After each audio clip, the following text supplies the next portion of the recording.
ನಮ ಪ್ರಾಣಾಯ ವಾಚಸ್ಪತಯೇ ಸ್ವಾಹ. ನಮೋ ವಾಚೇ ಪ್ರಾಣಪತ್ನಿ ಸ್ವಾಹ.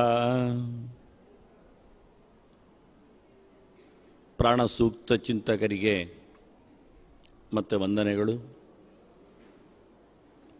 ಪ್ರಾಣಸೂಕ್ತದ ಎರಡನೆಯ ಪ್ರವಚನ. ಅದಾಗಲೇ ಅಧಿಕಾರಿಗಳ ಚಿಂತನೆಯನ್ನು ನಿನ್ನೆ ನಾವು ಕೇಳಿಕೊಂಡೆವು. ಬ್ರಹ್ಮವಿದ್ಯೆಗೆ ಯಾರು ಯೋಗ್ಯರು ಅನ್ನುವ ಮಟ್ಟಿಗೆ ನವರಾತ್ರಿಯ ರೇಖಾಗಣಿತ, ತ್ರಿಕೋಣದ ಒಂದು ಸೂಚನೆಯನ್ನು, ಸಾಂಕೇತಿಕವಾದ ಸಂಬಂಧವನ್ನು ನಿನ್ನೆ ನಾವು ನೋಡಿದೆವು.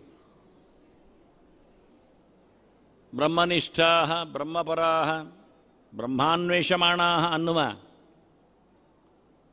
ಬಹಳ ರೋಚಕವಾದ ಒಂದು ಘಟ್ಟ ತ್ರಿಕೋನದ ಉಪಾಸನೆ. ಇದನ್ನು ಮಹಾಭಾರತ ಹೇಳುವಾಗ ಬಹಳ ಸುಂದರವಾಗಿ ಹೇಳಿತ್ತು. ದ್ವೇ ವಿದ್ಯೆ ವೇದಿತವ್ಯೇ ಶಬ್ದಬ್ರಹ್ಮ ಪರಂಚೇತ್ ಶಬ್ದಬ್ರಹ್ಮಣೆ ನಿಷ್ಣಾತಃ ಪರಂ ಬ್ರಹ್ಮಾದಿ ಗಚ್ಚತಿ ಅಂತ ಬಹಳ ಸುಂದರವಾದ ಒಂದು ಉಪದೇಶ ಭೀಷ್ಮರಿಂದ ನಡೆದಿದೆ. ಧರ್ಮರಾಜ ಪಡೆದಿದ್ದಾನೆ. ಎರಡು ಬ್ರಹ್ಮನ ಬಗ್ಗೆ ತಿಳ್ಕೊಳ್ಬೇಕಂತೆ. ಬಹಳ ರೋಚಕವಾದ ಎರಡು ಬ್ರಹ್ಮನ ಪರಿಚಯ. ಅದಾವುದು ನಿರ್ಗುಣ ಬ್ರಹ್ಮ ಸಗುಣ ಬ್ರಹ್ಮ ಎಲ್ಲಲ್ಲ, ಹೆದರಿಕೊಳ್ಬೇಡಿ. ಯಾಕೆಂದ್ರೆ ಮುಂದೆನೇ ಭೀಷ್ಮರು ಹೇಳುತ್ತಾ ಇರೋದು ಶಬ್ದ ಬ್ರಹ್ಮ ಅಂತ. ಒಂದು ವಾಂಗ್ಮಯ ಪ್ರಪಂಚದಲ್ಲಿಯೇ ದೊಡ್ಡದಾದದ್ದು ಶಬ್ದದ ರಾಶಿ, ಇನ್ನೊಂದು ಅರ್ಥ ಪ್ರಪಂಚದಲ್ಲಿ ಹಿರಿದಾದದ್ದು ಅದು ದೇವರು. ನಮಗೆ ಗೊತ್ತಿರುವುದು ಎರಡೇ, ಒಂದು ಕೇಳುವಂಥದ್ದು, ಒಂದು ಕಾಣುವಂಥದ್ದು ಅಂತ. ಹಾಗಾಗಿ ಶಬ್ದಗಳು, ಮಾತುಗಳು ಅತ್ಯಂತ ಹಿರಿದಾಗಿ ಎಲ್ಲಿ ತೆರೆದುಕೊಂಡಿವೆಯೋ ಅದು ನಮಗೆ ಬ್ರಹ್ಮ, ದೊಡ್ಡದು ಅಂತ ಅರ್ಥ. ಹಾಗಾಗಿ ಅರ್ಥ ಪ್ರಪಂಚದಲ್ಲಿ, ಪದಾರ್ಥ ಪ್ರಪಂಚದಲ್ಲಿ ಅತ್ಯಂತ ಹಿರಿದಾದದ್ದು ಅಂದರೆ ಅದು ದೇವರು, ಅದಕ್ಕಿಂತ ದೊಡ್ಡದಿಲ್ಲ. ಮಹತೋ ಮಹೀಯಾನ್ ಅಂತ. ಹಾಗಾಗಿ ಭಗವಂತನನ್ನು ನಾವು ಪರಂಬ್ರಹ್ಮ ಅಂತ ಕರೀಲಿಕ್ಕೆ ಕಾರಣ ದೊಡ್ಡದು ಅಂತ ಹೇಳಲಿಕ್ಕೆ, ವಸ್ತುವಿನ ಪ್ರಪಂಚದಲ್ಲಿ ಅತ್ಯಂತ ಹಿರಿದಾದ ಸಂಗತಿ ಅಂತ. ಹಾಗಾಗಿ ಅದು ನಿರಾಕಾರವಾದದ್ದು, ಅದು ಕಾಣದೇ ಇರುವಂಥದ್ದು, ಅದು ಅನಿರ್ದೇಶವಾಗಿದೆ, ಅದು ನಿರ್ಗುಣ ಅನಿಸಿಕೊಂಡಿದೆ, ಅದು ಶೂನ್ಯಕ್ಕೆ ಸಮನಾಗ್ತದೆ. ಇದು ಎಂಥದ್ದು ಹೇಳಲಿಕ್ಕೆ ಬರುವುದಿಲ್ಲ. ಅತ್ಯಂತ ಮಹತ್ತರವಾದ ಸಂಗತಿ ಅನ್ನುವ ನೆಲೆಯಲ್ಲಿ ವಸ್ತುತಃ, ವಿಷಯತಃ ಮಾತ್ರ ಅಲ್ಲ. ಹೀಗಾಗಿ ಎರಡನ್ನು ತಿಳ್ಕೊಳ್ಬೇಕು ಅಂತಾರೆ. ಎರಡು ಬ್ರಹ್ಮ ತಿಳಿಲಿಕ್ಕೆ ಉಂಟು. ಅದು ಹೇಗೆ ಒಂದನ್ನೊಂದು ಪಡೆಯುವುದು ಅಂದರೆ ಶಬ್ದಬ್ರಹ್ಮದಲ್ಲಿ ಅರ್ಥಬ್ರಹ್ಮನನ್ನು ನೋಡಬೇಕಂತೆ. ಮಾತಿನ ಪ್ರಪಂಚದಲ್ಲಿ, ವೇದದಲ್ಲಿ ದೇವರನ್ನು ಹುಡುಕಬೇಕು ಅಂತ. ಅದಕ್ಕಾಗಿ ಬಂದವರು. ನಾವು ಅಧಿಕಾರಿಗಳಾಗುವುದಾದರೆ ಆ ಆರರ ಬೆನ್ನೆಯಿಂದ ಹೊರಡಬೇಕು, ಅದು ಆರಲ್ಲಿ ಒಂದಾಗಬೇಕು. ಆಗಬೇಕು ಎನ್ನುವ ಹಠ ಇಲ್ಲಿ ಬಂದ ಬಳಿಕ. ಇಲ್ಲಾದರೇನು ಅಂತ ಹೇಳಿಬಿಡ್ತೇನೆ. ಕೀಟೋವ ಮಶಕೋವ ದಂಶೋವ ವ್ಯಾಘ್ರೋವ ವೃಕೋವ ಯತದಾ ಭವಂತಿ. ನುಸಿ ಆಗ್ತೀರಾ ಅಂತ ಕೇಳ್ತಾರೆ. ನೊಣ ಆಗ್ಬೋದಾ? ಹೆಣದ ಮೇಲೆ ಕುಣಿದಾಡುವ ನೊಣ ಆಗ್ತೀರಾ? ನೆತ್ತರು ಪಿಪಾಸನಿಸಿಕೊಳ್ಳುವ ನುಸಿಯಾಗಿ ಬರ್ತೀರಾ? ಇಲ್ಲ ತಲೆಯಲ್ಲಿ ಹುಟ್ಟಾಗುವಂತೆ ಹರಿದಾಡ್ತೀರಾ? ಕಾಲಡಿಯ ಕಸ ಆಗ್ತೀರಾ? ಕ್ರೂರವಾದ ಮೃಗಾಗಿ ಹುಡ್ತೀರಾ? ಏನೆಲ್ಲ ಕರೀತಾರೆ ಅವರು ಶಬ್ದದಲ್ಲಿ. ಸಿಕ್ಕಿದಾಗ ಮಾತಿನ ಪ್ರಪಂಚದಲ್ಲಿ ಭಗವಂತನನ್ನು ಹುಡುಕದವರು ಇನ್ನೇನಾಗ್ತಾರೆ ಅಂತ ಕೇಳ್ತಾನೆ. ಗುರುಗಳೆಡೆಗೆ ಪಯಣ ಬೆಳೆಸದೆ ಈ ತ್ರಿಕೋನ ಅದಕ್ಕೊಂದು ಅರ್ಥ ಬರುವುದಿಲ್ಲ. ಕೋನದ ಮೇಲೆ ಕೋನ ಬೀಳಬೇಕು. ಇವತ್ತು ನೀವು ನೋಡಿದ್ದೀರಾ ಯಂತ್ರಗಳು ಹೇಗಿರ್ತಾವೆ, ಚಕ್ರೋಪಾಸನೆ ಹೇಗಿರ್ತದೆ ಅನ್ನುವುದು ಒಂದರ ಮೇಲೆ ಒಂದು ತ್ರಿಕೋನಗಳ ಪ್ರವೇಶ. ಹಾಗಾಗಿ ಮಗದೊಂದು ಗುರುಗಳ ಹತ್ತಿರ ಬಂದಾಗ ನಮಗೆ ಮಗದೊಂದು ಆಯಾಮವನ್ನು ಕಲ್ಪಿಸ್ತಾರೆ. ಒಂದು ಕೋನದ ಮೇಲೆ, ಒಂದು ತ್ರಿಕೋಣದ ಮೇಲೆ ಇನ್ನೊಂದು ತ್ರಿಕೋಣವನ್ನು ಹಚ್ಚಲಿಕ್ಕಿದೆ. ಅದು ಎರಡು ಒಂದು ದೃಷ್ಟಿಯಿಂದ ಅಧೋಮುಖಗಳೇ, ಊರ್ಧ್ವಮುಖ ಆದರೆ ಮತ್ತೆ ನೋಡಬೇಕು. ಹೀಗಾಗಿ ತದ್ವಿಧಿ ಪ್ರಣಿಪಾತೇನ ಪರಿಪ್ರಶ್ನೇನ ಸೇವೆಯ ಉಪದೇಕ್ಷಂತಿದೆ ಜ್ಞಾನಂ ಜ್ಞಾನಿನಃ ತತ್ವದರ್ಶಿನಃ ಅಂತ ಕೃಷ್ಣ ಹೇಳಿದ. ನಿನಗೆ ದೇವರು ಬೇಕಾದರೆ ಗುರುಗಳನ್ನು ಹುಡುಕು ಅಂದಿದ್ದಾನವನು. ತದ್ವಿಧಿ ಪ್ರಣಿಪಾತೇನ, ಪ್ರಣಿಪಾತೇನ ಪ್ರಪಾತ ನಿಪಾತ ಎರಡೂ ಸೇರಿದೆ. ಪ್ರಣಿಪಾತ ಅಂದರೆ ಎರಡೂ ಕಾಲು ಹಿಡಿ ಅಂತ. ಎಳೆಯುವುದಾದರೆ ಒಂದು ಕಾಲು ಹಿಡಿದ್ರೆ ಸಾಕಾಗತ್ತೆ. ಇದು ಎಳೆಯುವುದಲ್ಲ ಅರ್ಥ ಆಗಲಿಕ್ಕೆ, ಇದು ಬಚಾವಾಗಲಿಕ್ಕೆ, ಪಾರುಗಾಣಲಿಕ್ಕೆ ಇರುವಂತಹ ತಾಣ. ಗುರುಗಳ ಪಾದೋಪ ಸೇವೆ ಮಾಡಬೇಕು ಅಂತ ಹೇಳ್ತಾರೆ. ಅಂತ ಹೇಳ್ತಾರೆ ಅಂತ ಹೇಳಿಕೊಂಡು ಅದನ್ನೇ ಗಟ್ಟಿ ಹಿಡಿಲಿಕ್ಕೆ ಬರಬೇಡಿ, ಮುಂದೆ ಇದೆ ಕೇಳಿ. ಬಾಲ ಕೆಲವರೆಲ್ಲ ಹುಚ್ಚು, ಕಾಲಿ ಹಿಡಿಯುವುದರಲ್ಲೇ ಅವರದ್ದು ಜನ್ಮಪೂರ್ತಿ ಸಾರ್ಥಕ ಅಂತ ತಿಳ್ಕೊಳ್ತಾರೆ. ಕಾಲಿಗೆ ಬಿದ್ದಾಗಲೇ ಎಲ್ಲ ಅವರಿಗೆ ಅಡರಿತು ಅಂತ ತಿಳ್ಕೊಳ್ತಾರೆ. ಏನಾಗುತ್ತೆ, ಅದು ನಾಟಕ ಆಗ್ತದೆ ಕೆಲವೊಮ್ಮೆ. ಕೆಲವು ಪ್ರಾಣಿಗಳು ದೂರದಲ್ಲೇ ಗರ್ಭವನ್ನು ಕೊಡ್ತವೆ, ವೃದ್ಧಿಯನ್ನು ಮರಿಯನ್ನು ಮಾಡ್ತವೆ. ಹಾಗೆ ಕೃಷ್ಣ ಹೇಳುವ ಅಂಶಗಳು ಬಹಳ ಸುಂದರವಾಗಿವೆ. ಒಂದು ಪ್ರಣಿಪಾತ, ಗುರುಗಳ ಕಾಲು ಹಿಡಿಯುವುದು, ನಮಸ್ಕರಿಸುವುದು, ಅಷ್ಟೇ ಹೇಳ್ತೇನೆ ಸಾಕು. ಇನ್ನು ಪ್ರತ್ಯಕ್ಷವಾಗಿ ಕಾಲನ್ನೇ ಹುಡುಕಿ ಹಿಡಿಯುವುದು ಅಂತ ಅರ್ಥ ಅಲ್ಲ, ನಮಿಸುವುದು ಎನ್ನುವ ಅರ್ಥದಲ್ಲಿ. ಬಗ್ಗಬೇಕು ಎನ್ನುವ ಅರ್ಥ. ಇಲ್ಲದಿದ್ದರೆ ಸಿಗುವುದಿಲ್ಲ, ತಲೆಯೊಳಗೇನು ಹೋಗುವುದಿಲ್ಲ, ಅಷ್ಟರಲ್ಲಿ ಮುಗಿಯುವುದಿಲ್ಲ. ಪರಿಪ್ರಶ್ನೇನ ಅವರಲ್ಲಿ ಮತ್ತೆ ಪ್ರಶ್ನೆ ಹಾಕಬೇಕು. ಸೀದಾ ಹೋಗಿ ಹೋಗಿ ಪ್ರಶ್ನೆ ಹಾಕುವುದಲ್ಲ. ಹಲ್ಲುಗಳೆಷ್ಟುಂಟು ಕಾಕಸ್ಯ ಕತಿವಾದಂತಹ ಎಲ್ಲ, ಅದು ಪ್ರಯೋಜನ ಆಗಲಿಲ್ಲ. ಅವರು ಏನು ಸುದ್ದಿ ಹೇಳಿಕೊಡ್ತಾರೆ ಅದರ ಬಗ್ಗೆ ಏನು ನಮಗೆ ಅರ್ಥ ಆಗಲಿಲ್ಲ, ಅದರ ಬಗ್ಗೆ ಇನ್ನೇನು ಸ್ಪಷ್ಟತೆ ಬೇಕಾಗ್ತದೆ, ಅದರ ಮುಂದುವರಿಕೆ ಹೇಗಿರ್ತದೆ, ಅದರ ಚಿಂತನೆ ಏನು ನಡೆದಿರ್ತದೆ ಅದರ ಬಗ್ಗೆ ಕೇಳಿಕೊಳ್ಳಿಕ್ಕೆ. ಏನೋ ಯಾರ್ಯಾರೋ ಹೇಳಿದ್ದನ್ನೆಲ್ಲ ತಂದು ಅವನ ತಲೆ ಮೇಲೆ ಹಾಕುವುದಲ್ಲ. ನನಗೊಂದು ಬಂದಿದೆ ಪ್ರಶ್ನೆ, ಅಲ್ಲಿ ಕೇಳಿದ್ದಾರೆ ಒಬ್ಬರು, ಇವರಿಗೆ ಅದು ಬೇಕಾಗಿಲ್ಲ. ಅದು ಮೊದಲು ಚಪ್ಪಲಿ ಹಾಕುವುದು ಬಲಕಾಲಲ್ಲಿಯಾ ಮತ್ತೆ ಎಡಕಾಲಲ್ಲಿಯಾ ಅಂತ. ಇದು ಎಂಥ ಕರ್ಮಕ್ಕೆ? ಎರಡೊಟ್ಟು ಹಾಕಿದ್ರು ನಡೆದು ಹೋಗ್ತದೆ, ನಡಿಲಿಕ್ಕೆ ಏನು ಸಮಸ್ಯೆ ಇಲ್ಲ. ಹೀಗಾಗಿ ಅದು ಯಾರೋ ಜಿಜ್ಞಾಸೆ ತಂದಿದ್ದಾರೆ ಅಂತ. ಅದು ಬಹಳ ದೊಡ್ಡ ವೇದಾಂತ ಆಗಿಬಿಟ್ಟಿದೆ ಅವರಿಗೆ ಬೆಳಗ್ಗಿಂದ ರಾತ್ರಿವರೆಗೆ. ಹಾಗೆಲ್ಲ ಸಿಕ್ಕಿದ್ದನ್ನೆಲ್ಲ ಕೇಳುವುದಕ್ಕೆ ಪ್ರಶ್ನೆ ಹೇಳುವುದಿಲ್ಲ, ಅದಕ್ಕೆ ಪರಿಪ್ರಶ್ನೆಯೇ ಅಂದದ್ದು. ಅದು ಪರೀಕ್ಷೆಯ ಸಿದ್ಧಾಂತದ ಚಿಂತನೆಯಲ್ಲಿ ಒಳಗೆ ಹೊಕ್ಕು ಯೋಚನೆ ಮಾಡಿಕೊಂಡು ಎಲ್ಲೆಡೆ ಸಿಗುವುದಿಲ್ಲ ಅಂದಾಗ ಅವನಲ್ಲಿ ಎದ್ದದ್ದಕ್ಕೆ ಬಿದ್ದದ್ದಕ್ಕೆಲ್ಲ ಪ್ರಶ್ನೆ ಅಲ್ಲ ಅನ್ನುವುದು ನೆಲೆಯಲ್ಲಿ ಕೊನೆಗೆ ಸೇವೆಯ ಅಂತ. ಮೂರನೇ ಹಂತ ಅವರ ಸೇವೆ ಮಾಡುವುದು.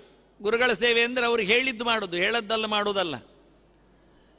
ಅವರಿಗೆ ಯಾವುದು ಹಿತವಾಗ್ತದೆ, ಅವರು ಏನು ಸೂಚನೆ ಕೊಟ್ಟಿದ್ದಾರೆ, ಅದು ಯಾವುದು ನಮಗೇ ತಿಳಿಸಿಕೊಟ್ಟಿದ್ದನ್ನು ಮಾತ್ರ.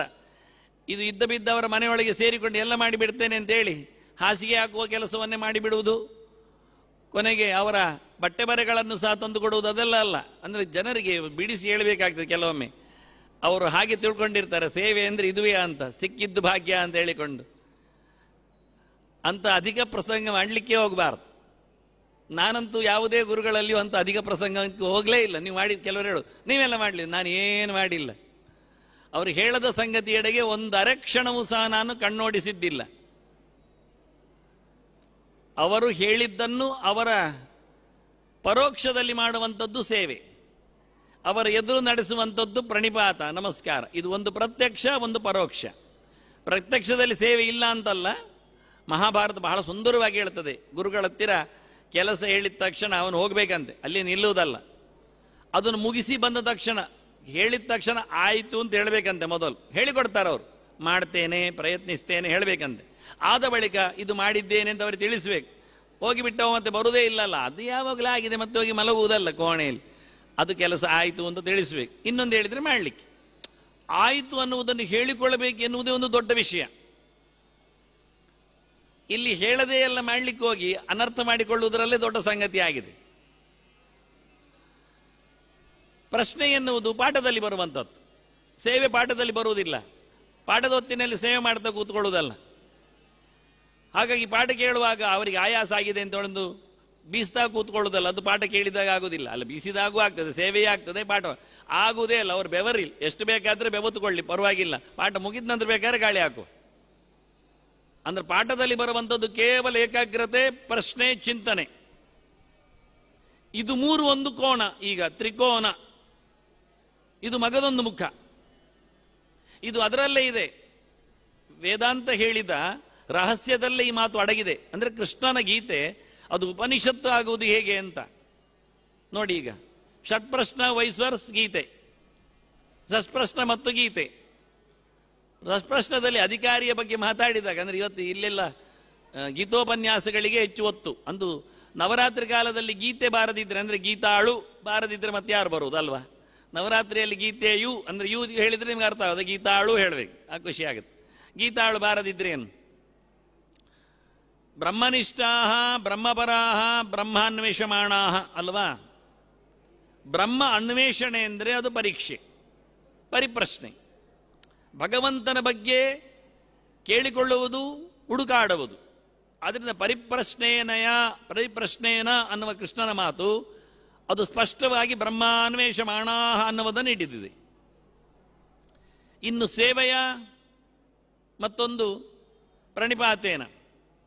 ಪ್ರಣಿಪಾತವು ಅದು ಬ್ರಹ್ಮಪರವಾಗಿದೆ, ಸೇವೆ ಅದು ಬ್ರಹ್ಮನಿಷ್ಠವಾಗಿದೆ. ಗುರುಗಳಲ್ಲಿರತಕ್ಕಂಥ ಭಗವಂತನ ಪ್ರೀತಿಗಾಗಿ ನಿಷ್ಠೆ ವಹಿಸಿ ಮಾಡತಕ್ಕಂತಹ ಕರ್ಮ ಅದು ಸೇವೆ. ಅದರಿಂದ ಬ್ರಹ್ಮನಿಷ್ಠಾ ಅನ್ನುವುದನ್ನು ಸೇವೆಯ, ಬ್ರಹ್ಮಪರಾಹ ಗುರುಗಳು ಉತ್ತಮರು, ಭಗವಂತನ ಪ್ರತೀಕರು ಅನ್ನುವ ನೆಲೆಯಲ್ಲಿ ಪ್ರಣಿಪಾತ. ಪ್ರಣಿಪಾತ ಅವರಿಗೆ ನಮಸ್ಕಾರ ಮಾಡಿದ್ದರಿಂದ ಖುಷಿಯಾಗಿದೆ, ಹಾಗಾಗಿ ಅವರು ಮೋರ ಹೀಗೆ ನೋಡ್ತಾರೆ, ಮತ್ತೆ ಪ್ರಸಾದವನ್ನು ಕೊಡ್ತಾರೆ, ಎಲ್ಲ ತಿಳ್ಕೊಳ್ಬೇಡಿ. ಪ್ರಣಿಪಾತ ಅದು ಅಲ್ಲಿರತಕ್ಕಂಥ ಭಗವಂತನಿಗೆ ಸಂದಾಯ. ಅವರು ನೋಡಲಿ ನೋಡದಿರಲಿ, ಅವರಿಗೆ ಕೆಲವರಿಗೆ ಎದುರಿಗೆ ಓಡಿ ಬಂದು ಯಾರಿದ್ದಾಗ ಕಾಲಡಿಯಲ್ಲಿ ಹೆಗ್ಗಣ ಹೊಕ್ಕಾಗೆ.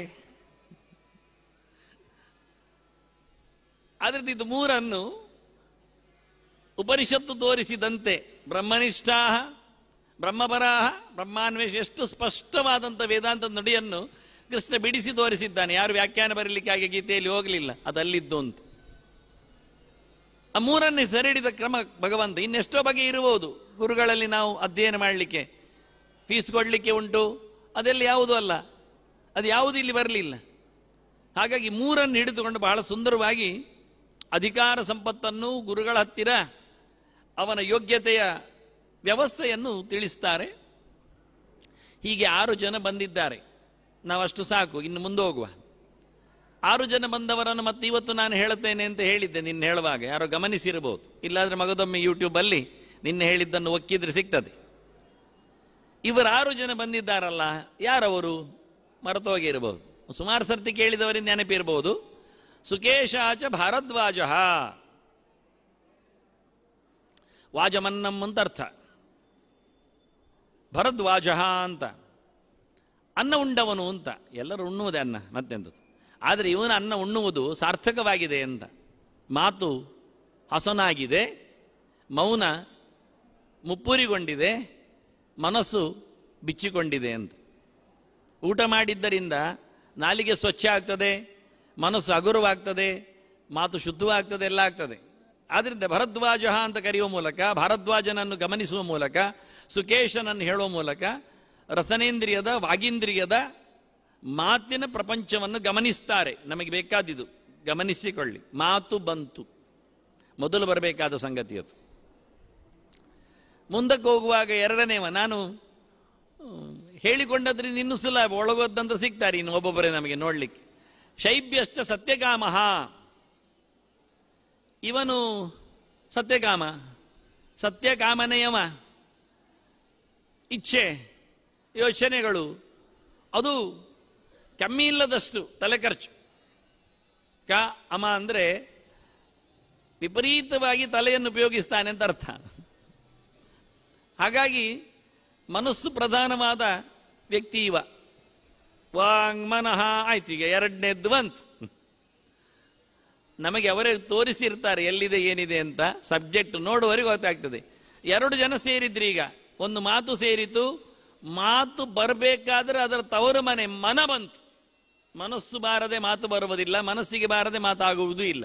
ಮಾತಿಗಂತೂ ಬೇಕೇ ಮನಸ್ಸಿನ ಸಂಪರ್ಕ. ಏನು ಹೇಳ್ತಾನೆ ಎಂದು ಗೊತ್ತಿರಬೇಕು. ಮೂರನೇವ ಇದ್ದಾನೆ ಸೌರ್ಯಾಯಿಣಿ ಚ ಗಾರ್ಗ್ಯ ಅಂತ. ಇವ ಸೂರ್ಯವಂಶದವ, ಸೂರ್ಯಪುತ್ರನೂ ಹೌದು, ಸೂರ್ಯಪುತ್ರನ ಪುತ್ರನೂ ಹೌದು, ಸೌರ್ಯಾಯಣನೇ ಸುಮಾರು ಬಗೆಯಿಂದ ಅದನ್ನು ಮಾಡಲಿಕ್ಕೆ ಬರ್ತದೆ. ಹಾಗಾಗಿ ಸೂರ್ಯನಿರುವುದು ಕಣ್ಣಿನಲ್ಲಿ, ಮತ್ತೆ ಬಂದದ್ದು ಕಣ್ಣು. ಈಗ ಕಣ್ಣಿನೂ ಸೇರಿಕೊಳ್ಳೋದು. ಈಗ ಭಾಳ ಚೆನ್ನಾಗಿದೆ ಈ ಉಪನಿಷತ್ತು. ಈಗ ಯಾರು ಬಂದರು ಅಂತ ಕೇಳಿದರೆ ಒಂದು ನಾಲಿಗೆ ತಂದಿಡುದು ಮೊದಲಿಗೆ. ಆನಂತರ ಏನು ಬಂದರು ಅಂದರೆ ಏನು ಬರೋದಿಲ್ಲ, ಆಗ ಮನಸ್ಸು ಅದು ಕಾಣೋದಿಲ್ಲ, ಬ್ಲ್ಯಾಂಕ್ ಒಂದು ಬರ್ತದೆ ಬೋರ್ಡು. ಮತ್ತೆ ಬಂದದ್ದು ಕಣ್ಣು ಮೂರನೇವ. ನಾಲ್ಕನೇವನು ಸೇರಿದ್ದಾನೆ ಇಲ್ಲಿ ಮತ್ತೆ. ಕೌಸಲ್ಯಶ್ಚ ಅಶ್ವಲಾಯನ, ಅಶ್ವಿನಿ ದೇವತೆಗಳಿಗೆ ಕುದುರೆಯ ರೂಪದವರಿಗೆ ಮೂಗು ಸ್ವಲ್ಪ, ಅದು ನೋಡುವಾಗ ಮೂಗು ಕುದುರೆ ಯಾಕೆ ಕಾಣೋದಿಲ್ವ? ಅಷ್ಟನ್ನು ಮಾತ್ರ ಗಮನಿಸಬೇಕು, ಆಗ ಒಂದು ಕುದುರೆ ಮೋರೆಯಾಗೆ ಕಾಣುತ್ತದೆ. ಹಾಗಾಗಿ ಕುದುರೆ ಬಂತು, ಮೂಗು ಬಂತು. ಐದನೆಯದ್ದು ವೈದರ್ಭ, ಭಾರ್ಗವೋ ವೈದರ್ಭಿಹಿ. ಭೃಗು ಹುಟ್ಟಿ ಬಂದಾಗ ಎಲ್ಲಿದ್ದ ಗೊತ್ತಾ? ಭೃಗುಸ್ತಚಿ ಕರಾತ್ ಕರಹು ಕರಹು ಕರಾತ್ ಕರತುಹು ಅಂತ. ಪ್ರಧಾನ ಬ್ರಹ್ಮನಿಂದ ಪ್ರಜಾಪತಿಯಿಂದ ಹುಟ್ಟುವಾಗ ಭೃಗು ಬಂದದ್ದು ಚರ್ಮದಿಂದ. ಅದರಿಂದ ಚರ್ಮಕ್ಕೆ ಕಾರಣವಾದದ್ದು ಸ್ಪರ್ಶ. ಅದರಿಂದ ಇಲ್ಲಿ ಭಾರ್ಗವ ವೈದರ್ಭಿ ನಮಗೆ ಸ್ಪರ್ಶೇಂದ್ರಿಯಕ್ಕಿದ್ದಾನೆ. ಇದು ಎಲ್ಲೆಡೆ ವ್ಯಾಪಿಸಿದ್ದರಿಂದ ಇದನ್ನು ಒಂದು ಕಡೆಗೆ ತೋರಿಸುವುದು ಕಷ್ಟ. ಕಣ್ಣಿನಾಗೆ, ಮೂಗಿನಾಗೆ, ಕಿವಿಯ ಹಾಗೆ, ಬಾಯಿಯ ಹಾಗೆ ಸ್ಪರ್ಶೇಂದ್ರಿಯ ಎಲ್ಲಿ ಉಂಟು ಕೇಳಿದರೆ ಮುಟ್ಟಿದ್ದಲ್ಲೆಲ್ಲ ಗೊತ್ತಾಗ್ತದೆ. ಬೆರಳ ತುದಿ ಮುಟ್ಟಿದ್ರು, ಕೂದಲಿನ ಅಂಚು ತಾಗಿದ್ರು ಅರ್ಥ ಆಗ್ತದೆ. ಮಡಿಯವರಿಗಂತೂ ಭಾರಿ ಗೊತ್ತಾಗ್ತದೆ. ಇದು ಮುಟ್ಟಿದ ಹಾಗೆ ಹೇಳ್ತಾರೆ, ಹೌದು ಹೇಳಿದರೆ ಮತ್ತೆ ಮುಳುಗಿ ಬರಬೇಕು ಅವರು. ಹಾಗಾಗಿ ಬಹಳ ಕಷ್ಟ ಇದು. ಅಂದರೆ ಸ್ಪರ್ಶ ಅದ್ಭುತವಾಗಿದೆ. ಅಲ್ಲ, ನೀವು ನಗುವುದು ಬೇಡ, ಯಾಕೆಂದರೆ ಚೂರು ವಯರು ಮುಟ್ಟಿ ನೋಡಿ ಗೊತ್ತಾಗ್ತದೆ ಹಾಗೇನು ಅಂತ. ಅದೇಂದ ನಾನು ಚೂರು ಮುಟ್ಟಿದ್ದು ಮಾರ್ರೆ, ಒಂದು ಶಾಕ್ ಹೊಡೆದಿದ್ದ. ಯಾಕೆ? ಯಾವ ಕರ್ಮಕ್ಕೆ? ಪೂರ ಮುಟ್ಟಿದ್ರೆ ಮಾತ್ರ ಶಾಕ್ ಹೊಡಿಬೇಕಿತ್ತಲ್ಲ ನಿಮ್ಮ ಕರ್ಮಕ್ಕೆ. ಅಲ್ಲಲ್ಲ, ಅಂದರೆ ಚೂರು ಮುಟ್ಟಿದ್ರು ಸಂಕ್ರಮಣ ಆಗಲಿಕ್ಕೇನು ತೊಂದರೆ ಇಲ್ಲ. ಮೊನ್ನೆ ಕೊರೋನಾದ ಹೊತ್ತಿಗೆ ಅಷ್ಟಷ್ಟು ದೂರ ಹಾರಿದ್ದು ಯಾಕೆ? ಎಲ್ಲರೂ ಚುಚ್ಚಿಕೊಂಡದ್ದೇ ಚುಚ್ಚಿಕೊಂಡದ್ದು, ಎಲ್ಲಿ ಸಾಯ್ತಾವ ಅಂತ ಹೇಳಿಕೊಂಡು. ಅಷ್ಟು ಬೋಲ್ಡ್ ಇದ್ರೆ ನೀವು ಎಂಥದ್ದಾಗ್ತದೆ, ಯಾರ ತಾಗಿದ್ರೇನು ಹೋದ್ರೇನು ಅಂತ ಹೋಗ್ಬೋದಿತ್ತಲ್ಲ. ಏನು ಡಿಸ್ಟೆನ್ಸ್ ಮೇಂಟೈನ್ ಎಂಥದ್ದು? ಒಂದು ಬೀದಿಯಲ್ಲಿ ನೋಡಿದರೆ ಒಂದು ಹುಳವೂ ಇರಲಿಲ್ಲ. ಏನು ಅದ್ಭುತವಾಗಿತ್ತು. ಹಾಗಾಗಿ ಭಾರ್ಗವೋ ವೈದರ್ಭಿ, ಕೊನೆಯವ ಕವಂಧಿ ಕಾತ್ಯಾಯನ. ಕಮ್ ಅಂದರೆ ಶಿರಂ, ಕಂ ಶಿರಶ್ಚ ಪ್ರಕೀರ್ತಿತಂ. ತಲೆಯನ್ನು ಬಂಧನ ಮಾಡಿದ್ಯಾವುದು ನೋಡಿ, ದಿಗ್ಬಂಧನ. ತಲೆಗೆ ಕುಟ್ಟಿ ಕೊಟ್ಟದ್ದು, ಆಚೀಚೆ ಓಡಾಡದಂತೆ ಗೂಂಟು ಹಾಕಿದ್ದು ಎರಡುಂಟು ನೋಡಿ, ಅದು ಕಿವಿ. ಭಾರಿ ಲಾಯಕ್ ಕಾಣ್ತದೆ. ತಲೆಯನ್ನು ಹಿಡಿಸಿ ಇಟ್ಟದ್ದು ನಿಜವಾಗಿ ತಲೆ ಉಂಟು ಅಂತಿದ್ರೆ ಅದು ಕಿವಿಯಿಂದಲೇ ಅಲ್ಲವೇನು? ಅವನಿಗೆ ತಲೆ ಸರಿ ಇಲ್ಲ ಮಾರೆ, ಎಂತ ಹೇಳಿದ್ರು ಕೇಳೋದಿಲ್ಲ ಅಂತಾರೆ. ಹಾಗಾದರೆ ಕಿವಿ ಸಮ ಇಲ್ಲ ಅಂತ ಅರ್ಥ ಅಲ್ಲ. ತಲೆಗೂ ಕಿವಿಗೂ ಏನೋ ಸಂಬಂಧ ಉಂಟು ಇಲ್ಲವಾ? ನಾವು ಆಚಾರ್ಯರ ಹುಟ್ಟಿಗಾಗಿ ಕಾಯ್ತಾ ಇದ್ದೇವೆ ಬಹಳ ವೈಭವದಿಂದ. ಈ ಬಾರಿ ಆದರೂ ಯಾರಿಗೋ ಪುಣ್ಯಾತ್ಮರಿಗೆ ತಲೆ ದೇವರು ಕೊಟ್ಟ.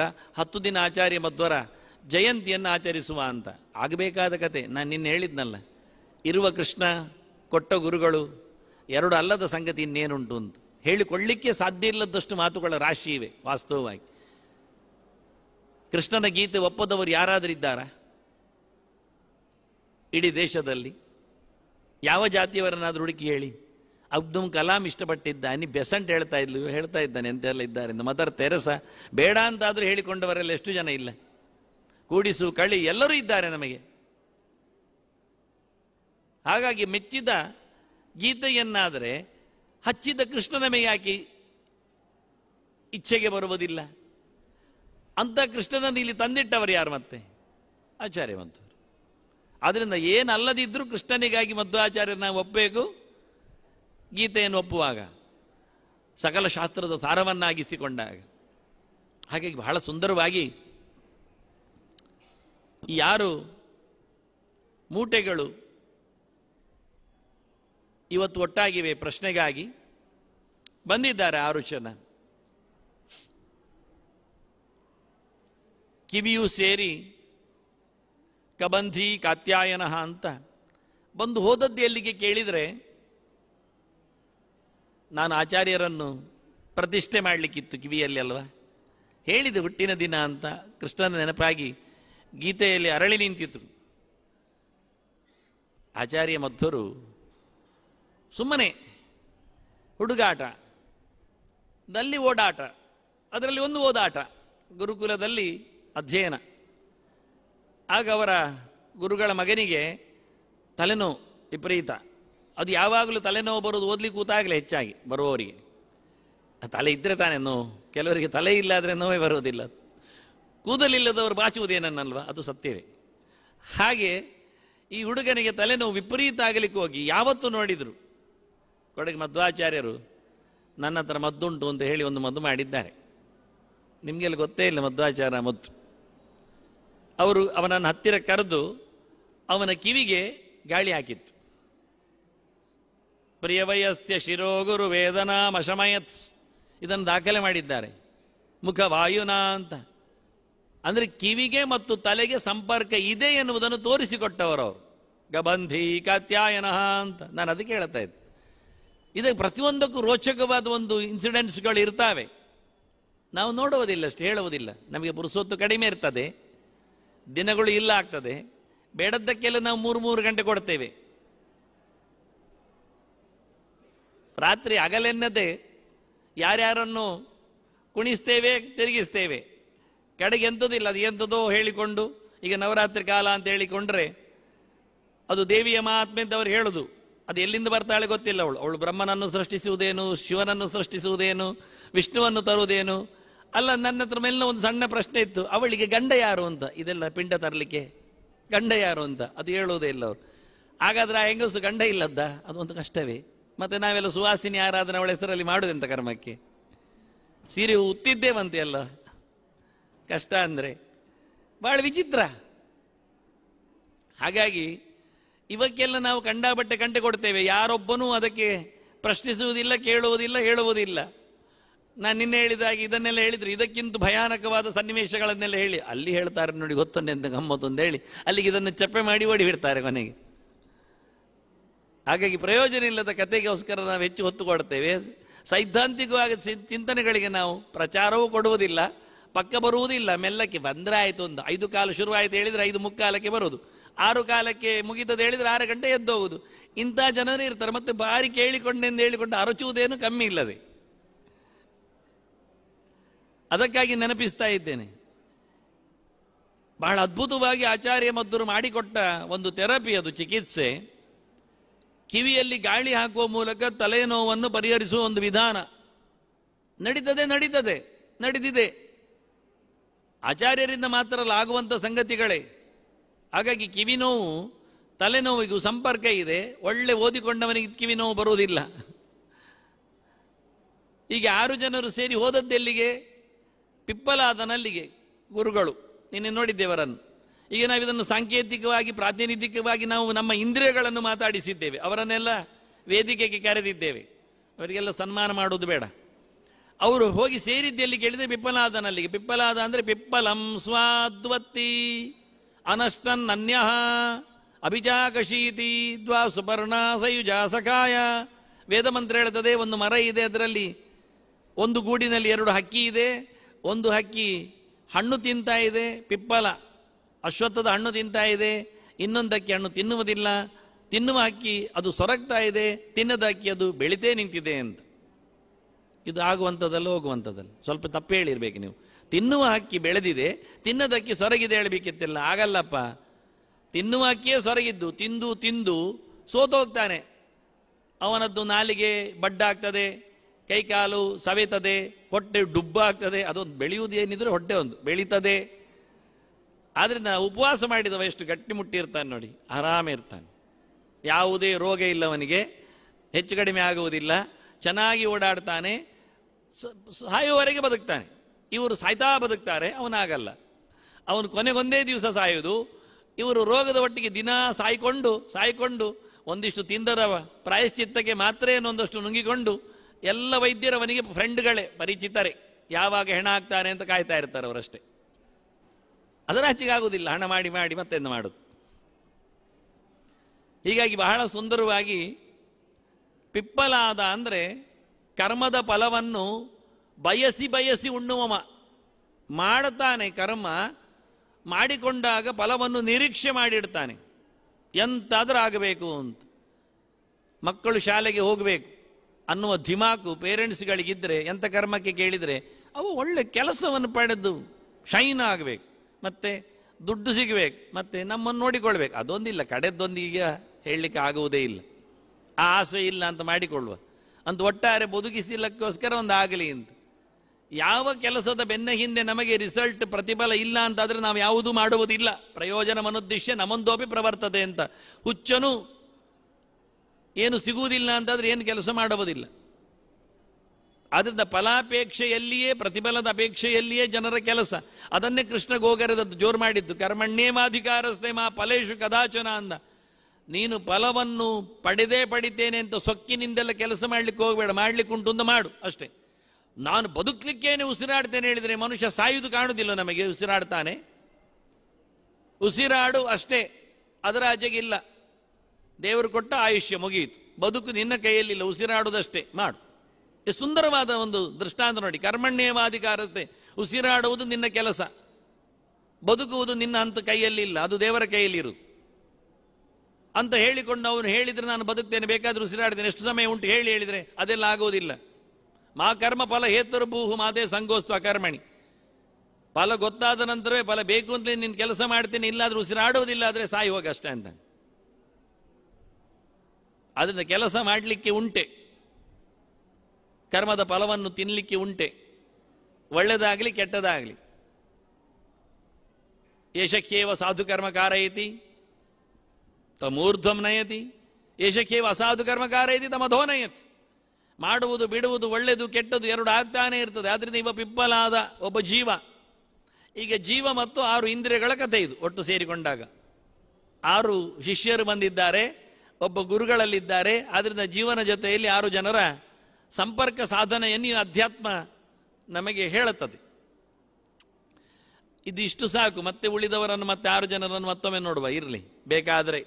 ಈಗ ಇವರಿಷ್ಟು ಸೇರಿಕೊಳ್ಳ, ನಾವು ಅಧ್ಯಾತ್ಮದೆಡೆಗೆ ಸಾಗಿದ್ವು. 6 ಜನ ಇರಲಿಲ್ವ ಕೇಳಬೇಡಿ, ಮತ್ತೆ ಇದಾನೆ ಅಂತ ಇಟ್ಕೊಳ್ಳುವ. ಇಲ್ಲಾದರೂ ಪರವಾಗಿಲ್ಲ, ನಾವೇ ಇದ್ದೇವಲ್ಲ, ಮತ್ತೇನು. ಇವತ್ತು ನಡೆಯುವಂಥದ್ದು ಸೋ ರಿಲೆವೆಂಟ್ ಉಪನಿಷತ್ತು. ಈಗ ಅವರು 6 ಜನ ಪ್ರಶ್ನೆ ಕೇಳಿದ್ದು ಅದು ಆವಾಗ ನಮಗೆ ಬೇಕಾಗಿಲ್ಲ. ನಮ್ಮ ಪ್ರಶ್ನೆಗಳು ಸುಮಾರು ಈಗಲೇ ಬೇರೆಯೇ ಇದೆ. ಜಗತ್ತಿನಲ್ಲಿ ಕೆಲವೆಲ್ಲ ಕರಾಳ ಯುದ್ಧಗಳಾಗ್ತಾ ಇವೆ, ಪ್ರೈಸ್ ರೈಸ್ ಆಗ್ತಾ ಇದೆ. ಇವೆಲ್ಲ ಇವತ್ತಿನ ಪ್ರಶ್ನೆಗಳು. ಅಂದರೆ ಇರಲಿ ನೋಡುವ, ಅದಕ್ಕೆ ಇಲ್ಲಿ ಉತ್ತರ ಸಿಗ್ತದ ನೋಡುವ, ಮತ್ತೇನು. ಹಾಗೆ ಈ 6 ಜನರು ನಮ್ಮ ಅಧ್ಯಾತ್ಮದಲ್ಲಿ ನಾವೇ ಆಗಿಕೊಂಡಾಗ, ಈಗ ಅಜಾಮೇಳ ಇದ್ನ ಕತೆ ಉದ್ದ ಮಾಡಿ ಹೇಳ್ತೇವಲ್ಲ ಮಾರಿ, ಗೌಜಲ್ಲಿ ಯಮದೂತರನ್ನು ಭರಿಸುವುದೇನು, ವಿಷ್ಣುದೂತರನ್ನು ಕರೆಯುವುದೇನು, ಅವರಿಬ್ಬರಿಗೆ ಟಗ್ಫಾರ್ ಆಗುವುದೇನು. ಖಾಲಿ ಒಂದು ನಾರಾಯಣ, ಅಲ್ಲಿ ಹೆಣ, ಇಲ್ಲಿ ಮಗು, ಗಲಾಟೆ ಗಲಾಟೆ.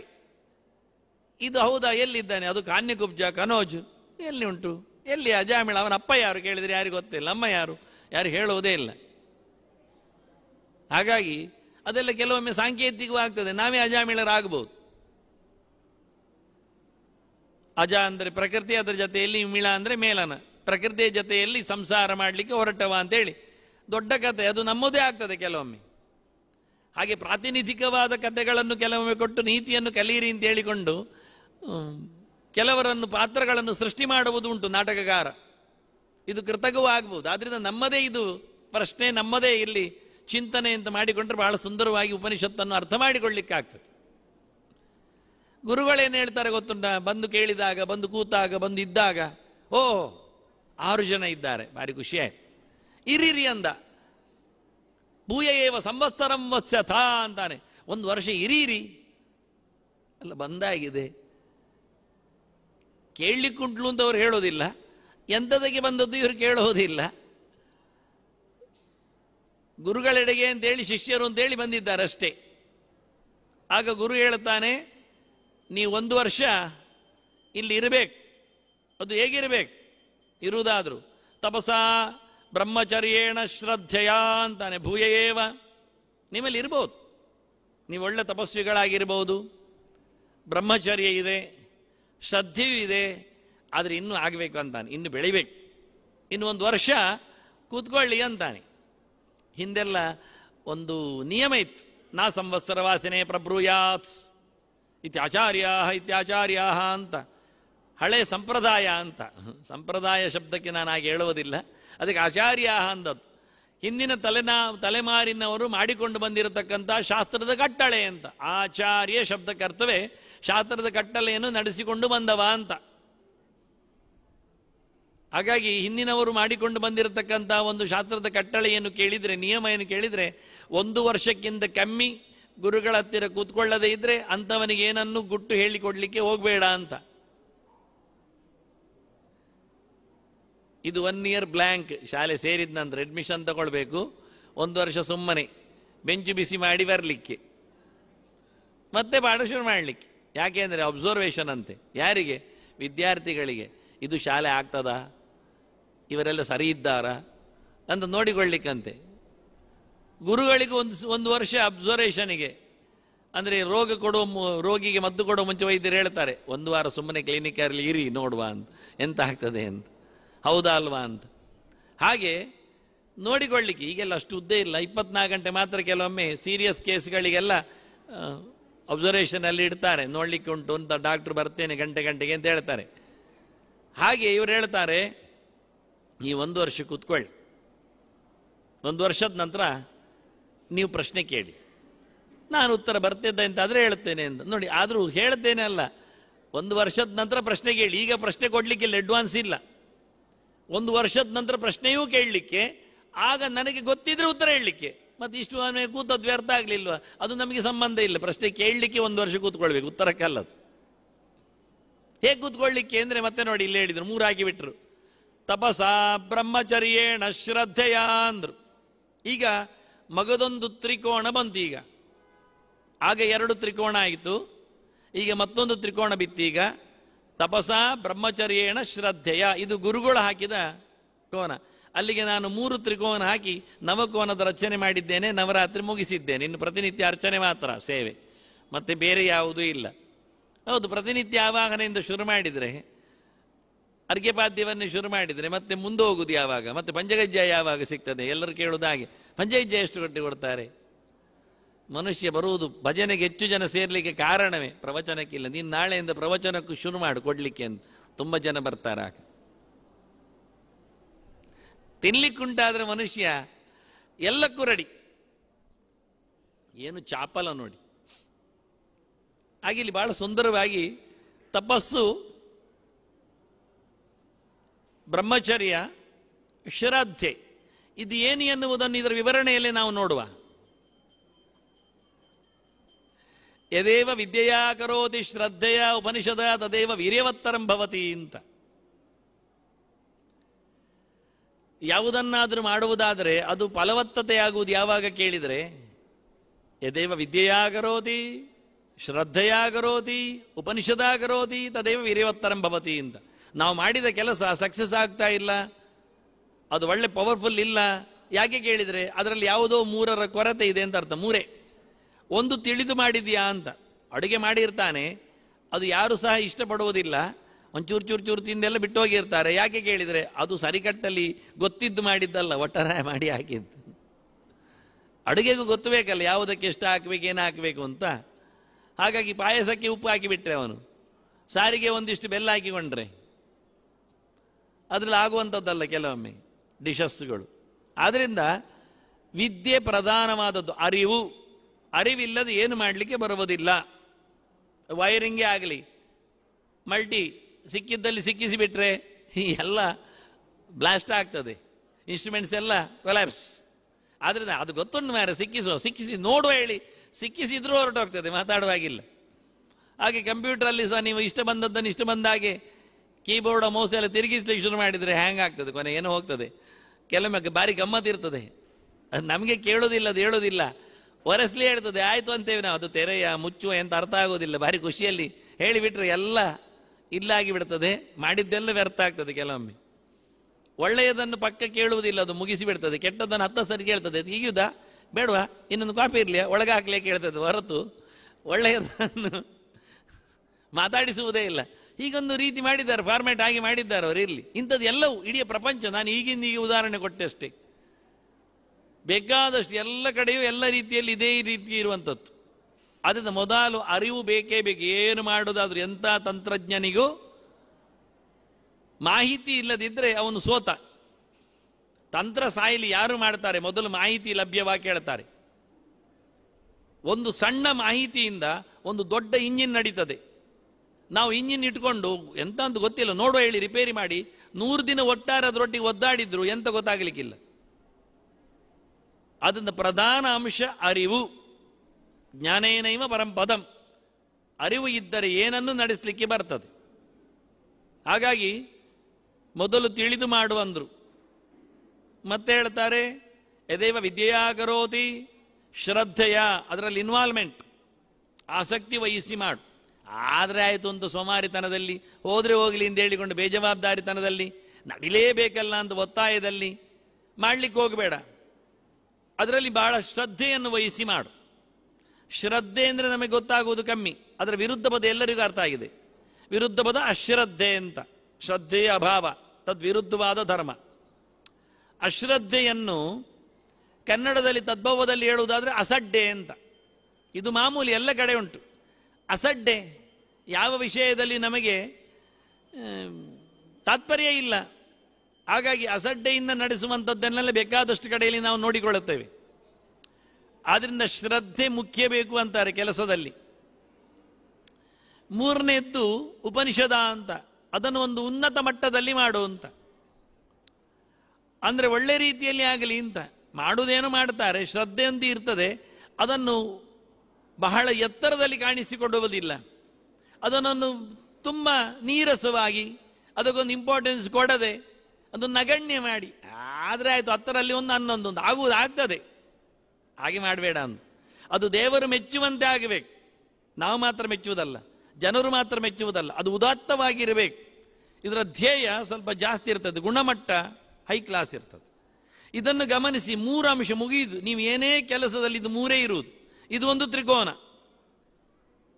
ಯಾವುದೇ ಕೆಲಸ ಪರ್ಫೆಕ್ಟ್ ಆಗಬೇಕಾದ್ರೆ ನೀವು ಅದರಲ್ಲಿ ಪೂರ್ಣವಾದಂಥ ಇನ್ಫಾರ್ಮೇಷನ್ಸ್ ಕಲೆಕ್ಟ್ ಮಾಡಿರಬೇಕು, ಮಾಹಿತಿ. ಒಂದು ಸಣ್ಣ ಶೇರ್ ತಗೊಳ್ಳೋದಾದರೆ ಆ ಇಡೀ ಕಂಪನಿಯನ್ನು ಪೂರ ಗಮನಿಸಿರಬೇಕು. ಎಂತ ಆಗ್ತದೆ, ಏನಾಗ್ತದೆ, ಏನಾಗಿದೆ ಅಂತ, ಎಷ್ಟು ವರ್ಷದಿಂದ ಏನಾಗಿದೆ ಅಂತ. ಮುಂದಿನ ಹಿಂದಿನ ವರ್ಷಗಳು ಅಲ್ಲಿ ಪ್ಲೇಸ್ಮೆಂಟ್ಸ್ ಎಲ್ಲ ಸುಮ್ಮನೆ ಆಗುವುದಿಲ್ಲ. ದುಡ್ಡುಂಟೆಲ್ಲ ತಗೊಂಡು ಬಿಡ್ತೇನೆ ಅಂದರೆ ಭಾರಿ ಗಮ್ಮತ್ನಲ್ಲಿ ಅವರು ನುಂಗಿಯಾಗಿ ಕೈ ತೊಳೆದು ವಾಪಸ್ ಕೊಡ್ತಾರೆ. ಕಂಪನಿ ಮುಳುಗಿದೆ ಅಂತ ನಾಳೆ ಹೇಳಿ ಯಾರೋ. ಆದ್ರೆ ನೋಡಿ ಮಾಹಿತಿ, ಆನಂತರ ಅದರಲ್ಲಿ ನಾವು ಪೂರ್ಣ ಯಾರದ್ದೋ ತಲೆ ಕೊಟ್ಟರೆ ಆಗುತ್ತದಲ್ಲಿ ನಾವೇ ಅದರಲ್ಲಿ ಗಮನ ಇಡಬೇಕು. ಗಮನಿಸಿದ ನಂತರ ಅದನ್ನು ಉನ್ನತ ಮಟ್ಟದಲ್ಲಿ ಎತ್ತರದವಾಗಿ ಅದನ್ನು ಉಪಯೋಗಿಸಿಕೊಳ್ಳಿಕ್ಕೆ ಹೋಗ್ಬೇಕು. ಅದು ಉದಾತ್ತವಾಗಿರಬೇಕು. ಅದು 10 ಜನರಿಗೆ ಉಪಕಾರ ಆಗುವಂತೆ, ದೇವರು ಮೆಚ್ಚುವಂತೆ ಬರಬೇಕು. ಮನಸ್ಸಿಗೆ ನೆಮ್ಮದಿ ಕೊಡಬೇಕು. ಕಿರಿಕಿರಿ ಎಲ್ಲ ಆಗುವಾಗಲೇ ಮಾಡಬಾರ್ದು. ಎಲ್ಲ ಕ್ರಿಯೆಗಳ ಬಗ್ಗೆ ಬಹಳ ಸುಂದರವಾದಂಥ ಒಂದು ಕಂಪನಿ ಆಕ್ಷನ್ ಬಗ್ಗೆ ಮಾತಾಡಿದ ಹಾಗೆ 3 ಅಂಶಗಳನ್ನು ತ್ರಿಕೋನವಾಗಿ, ಅಂದರೆ ನವರಾತ್ರಿಯ ಒಂದು ಸಂದರ್ಭ ಅಂದೆ ನೋಡಲಿಕ್ಕೆ ಬರ್ತದೆ. ಇದನ್ನಲ್ಲಿ ಹೇಳಿದ್ದವನು ತಪಸ ಬ್ರಹ್ಮಚರ್ಯೇಣ ಶ್ರದ್ಧೆಯ ಸಂವತ್ಸರಂವತ್ಸ್ಯತ ಅಂದ. ಇದನ್ನು ಹೇಳಿದ್ದವ. ಕರ್ಮಫಲ ಪೂರ್ತಿ ಬರಬೇಕಾದ್ರೆ 3 ಗಮನಿಸಿ, ಶ್ರದ್ಧೆ ಎನ್ನುವುದಕ್ಕೆ ಶ್ರದ್ಧೆಯ ಅಂತ ಕೊಟ್ಟರು. ನಾನು ಮತ್ತೆ ವಿವರಣೆ ಕೊಡಬೇಕಾಗಿಲ್ಲ.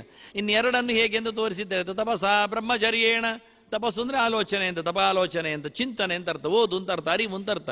ಅದನ್ನೇ ಹೇಳಿದ್ದವ ಮಾಹಿತಿ ಅಂತ. ವಿದ್ಯೆಯಾ ಕರೋತಿ ಎನ್ನುವುದನ್ನು ತಪಸ್ಸಾ ಕರೋತಿ ಅಂದ. ಮತ್ತೆ ಬ್ರಹ್ಮಚರ್ಯೇಣ ಅದೊಂದು ಮಾತುಂಟು, ಅದನ್ನು ಇಲ್ಲಿ ಹೇಳಿದ್ದವರು ಉಪನಿಷದ ಅಂದರು. ಭಗವಂತನೆಡೆಗೆ ನಿನ್ನ ಗಮನ ಇರಲಿ, ಸ್ವಾರ್ಥದಿಂದ ಸ್ವಲ್ಪ ದೂರ ಹೋಗು. ಪರಾರ್ಥದಲ್ಲಿ ಪರರನ್ನು, ಜನರನ್ನು, ಉಳಿದವರನ್ನು, ನಿನ್ನಂಥವರನ್ನು ಸಿಕ್ಕಿಸಿಕೊಳ್ಬೇಡ. ಬ್ರಹ್ಮಚರ್ಯ, ಭಗವದೆಡೆಗೆ ಪಯಣ, ಪೂರ್ಣವಾದಂತಹ ಒಂದು ಚಿಂತನೆ. ಅದನ್ನೇ ಉಪನಿಷತ್ ಅಂದದ್ದು, ಎತ್ತರದ ನಿಲುವು ಅಂತ ಅರ್ಥದಲ್ಲಿ. ಇವತ್ತು ಬೇರೆ ಅರ್ಥ ತೋರಿಸಿದೆ ಅದಕ್ಕೆ. ಎಲ್ಲರೂ ಹೇಳುವ ಸಾಮಾನ್ಯವಾದ ಅರ್ಥದ್ದು ಉಪ್ಪರ್ ಚಲನ ಅಂತ, ಉಪ್ಪರ್ ಪಡ್ನ ಏನಿಯೋ. ಹೀಗಾಗಿ ಬಹಳ ಸುಂದರವಾಗಿ ತ್ರಿಕರಣ ಪೂರ್ವಕವಾದ ಕೆಲಸ ಆಗಲಿದೆ ಎನ್ನುವ ನೆಲೆಯಲ್ಲಿ ಇದಕ್ಕೆ ಇನ್ನೊಂದು ಮುಖದ ಆಯಾಮ.